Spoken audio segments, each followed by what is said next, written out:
भारतीय संस्कृति को विदेशों में ऊंचा मकाम दिलाने वाले स्वामी विवेकानंद के जयंती के अवसर पर बोरीवली पश्चिम में एसवी रोड पर स्वामी विवेकानंद पर बनी म्यूजियम का उद्घाटन किया गया। ये उद्घाटन स्थानीय विधायक सुनील राणे और मुंबई अध्यक्ष भाजपा के आशीष शेलार द्वारा किया गया। वहीं कांदिवली पश्चिम के महावीर नगर में स्पोर्ट्स कॉम्प्लेक्स का उद्घाटन भी किया गया, जहां पर बॉक्सिंग, स्केटिंग और भी अन्य तरीके के खेले जाने वाले हैं। वहीं इस स्पोर्ट्स क्लब के उद्घाटन में हजारों की तादाद में खिलाड़ी और उनके परिजन मौजूद रहे, जिन्होंने इस स्पोर्ट्स क्लब की तारीफ की। आइए जानते खास रिपोर्ट।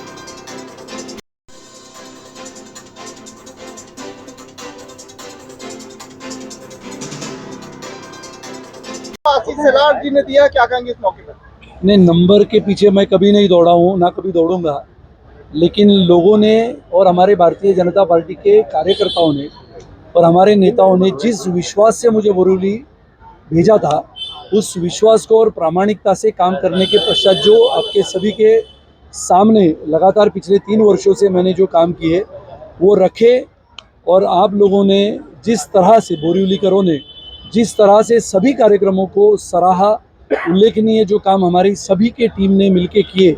और आज बोरीवली में मुझे आनंद होता है कि पहला अंतर्राष्ट्रीय दर्जा का स्केटिंग रिंग, इन्हें सही मायने में तो ये दूसरा है बोरीवली के लिए, लेकिन अंतर्राष्ट्रीय दर्जे का स्केटिंग रिंग, उसी के साथ साथ बॉक्सिंग और उसी के साथ साथ बास्केटबॉल, ताइक्वांडो और जूडो, ये हमने उसमें जोड़ दिया है। बहुत ही आधुनिकता से काम करने वाले और इस देश को आधुनिकता के माध्यम से आधुनिक भारत बनाने वाले आदरणीय प्रधानमंत्री श्री नरेंद्र मोदी जी की कल्पकता को हम वास्तविकता में उतारने का काम हम सभी लोग करते हैं। और मुझे लगता है कि आज का ये दृश्य आप सभी ने देखा है, और ये दृश्य इसी चिर परिचित बोरीवली के नागरिकों का है, जिनके आज की आधुनिक पीढ़ी के बच्चे इस कार्यक्रम में सम्मिलित होकर इस मैदान पे उपस्थित हैं। विधायक जी, कुछ स्केटिंग के लिए चार्ज रखा जाएगा? अभी स्केटिंग के लिए फिलहाल तो कोई चार्ज नहीं है, लेकिन इसको सीखने के लिए अलग अलग स्केटिंग्स होती है, जैसे इनलाइन स्केटिंग्स होती है, स्पीड स्केटिंग्स होती है, और इसके लिए अलग अलग ट्रेनर्स रखे जाएंगे और ट्रेनर्स के माध्यम से उनको शिक्षा दी जाएगी अलग अलग स्केटिंग्स कैसे करते हैं। और विशेष रूप से बोरीवली की एक छोटी बच्ची जिसका नाम भूमि शिखर है, उसी को प्री ओलंपिक्स के लिए बोरीवली से, जिसकी उम्र 8 साल की है, उसको सिलेक्ट किया गया है। मैं मानता हूं कि आने वाले समय में बोरीवली ये स्पोर्ट्स का, खिलाड़ियों का एक नगर बनेगा, ऐसा मेरा विश्वास है। स्पोर्ट को लेकर 2 और प्रकल्प का आपने कहा है, राइफलिंग के लिए और हॉर्सिंग के लिए। राइफल क्लब का उद्घाटन सम्माननीय देवेंद्र जी, जो हमारे उप मुख्यमंत्री है, भारतीय जनता पार्टी के नेता है, उनके हाथों से करना है।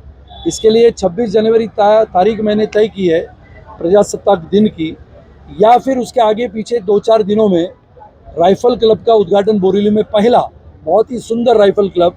जैसे हम जानते हैं कि राइफल शूटिंग के माध्यम से अपनी नेमबाज अंजलि भागवत पूरे देश से लेकर विदेश तक पहुंची थी, अपने राघवेंद्र सिंह राठौड़ वो भी पहुंचे थे, अलग अलग, जिसमें हम कहते हैं कि राइफल शूटिंग के माध्यम से लोग आगे बढ़ते हैं। स्पोर्ट्स का एक नया नज़रिया, नया दरिया हम देखते हैं।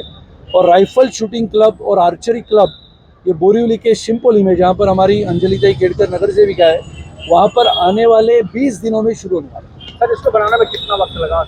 अभी ये आपने देखा, इसको बनाने में मुझे 1 साल लगा। राइफल शूटिंग क्लब बनाने में करीबन 6-8 महीने लगे। जिसके बाहर का जो गार्डन है उसको अभी बनाने में और 1-2 महीना लगेगा।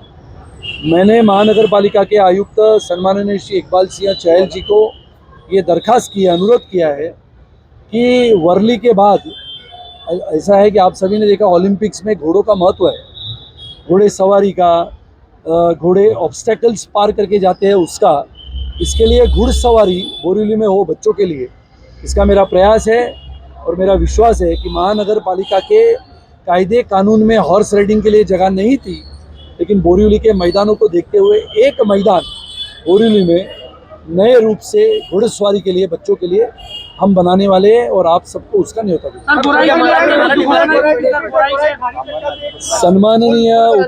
सम्माननीय उप मुख्यमंत्री देवेंद्र जी, इन्होंने चंद दिनों पहले जो घोषणा की थी, जिसमें विरार से लेके, मैंने वर्सोवा से लेके विरार के समुद्र मार्गी रास्ते का उल्लेख है, उसी के साथ साथ ठाणे कोस्टल रोड का उल्लेख है, उसी के साथ साथ बहुत सारे रास्तों का निर्माण है, उसी के साथ साथ बोरीवली से गोराई ये जो ब्रिज बनने का लक्ष्य हमारे सम्माननीय सांसद श्री गोपाल शेट्टी जी ने भी रखा था। जो बोरीवली में रहते हैं उनको गोराई में जाना, गोराई गांव में रहते हैं, मनोरी गांव में रहते हैं, जहां पर अस्पताल की भी सुविधा नहीं है। अगर ब्रिज बने तो अस्पताल होगा, ब्रिज बने तो पानी की समस्या दूर होगी, ब्रिज बने तो नागरिकों को सेहत और आरोग्य के लिए अस्पताल का निर्माण होगा। और इस सब के लिए ब्रिज की आवश्यकता है, ऐसा मैं नहीं तो हजारों लाखों लोग मानते हैं। और यहाँ से जो आदान प्रदान व्यवहार की चीज़ें हैं वो होगी, इकोनॉमी बढ़ेगी, पर्यटन बढ़ेगा और गोराई मनोरी में रहने वाले लोगों को भी आरोग्य की सेवा सुविधा मिलेगी, अच्छे स्कूलों में आना जाना होगा। आदिवासी इलाका है, बहुत सारे आदिवासी पाड़े हैं, छोटे छोटे बच्चों और बच्चियों का शिक्षा के माध्यम से बहुत सारा लगाव है और आज आधुनिकता से हम आगे बढ़ रहे हैं। अब सबको याद होगा ब्रह्मपुत्रा नदी पे बना हुआ धोला से सदिया सबसे बड़ा पुल जब निर्माण हुआ तो करीबन 150 से 200 किलोमीटर लंबा जाने का रास्ता कम हुआ, 15 मिनट में वो रास्ता पार होता है। आज अगर आपको गोराई गांव जाना है या फिर गोराई गांव या मनोरी में किसी नागरिक की कुछ कारण से दुर्घटनाग्रस्त होते हैं या फिर बीमार गिरते हैं तो यहाँ से एम्बुलेंस जाने के लिए 36 किलोमीटर लगते हैं। और इसके लिए मेरा मानना है, बहुत सारे लोगों को लगता है ब्रिज की आवश्यकता क्या है, लेकिन ब्रिज होगा। ब्रिज की आवश्यकता बहुत सारे लाखों लोगों को है, पर्यटन भी होगा, बोट की सुविधा भी होगी, बोट में से भी पर्यटक जाएंगे। आने वाला समय या आधुनिकता के माध्यम से एक आधुनिक भारत, इस भारत के निर्माण के लिए आदरणीय प्रधानमंत्री श्री नरेंद्र मोदी जी काम करते हैं। उन्हीं के साथ साथ कंधे से कंधा मिलाते हुए हम सब कार्यकर्ता ये आधुनिक भारत की नींव रखने का काम हम सब मिलकर करें और एक आधुनिक भारत का निर्माण करें, ऐसी मेरी इच्छा। मराठी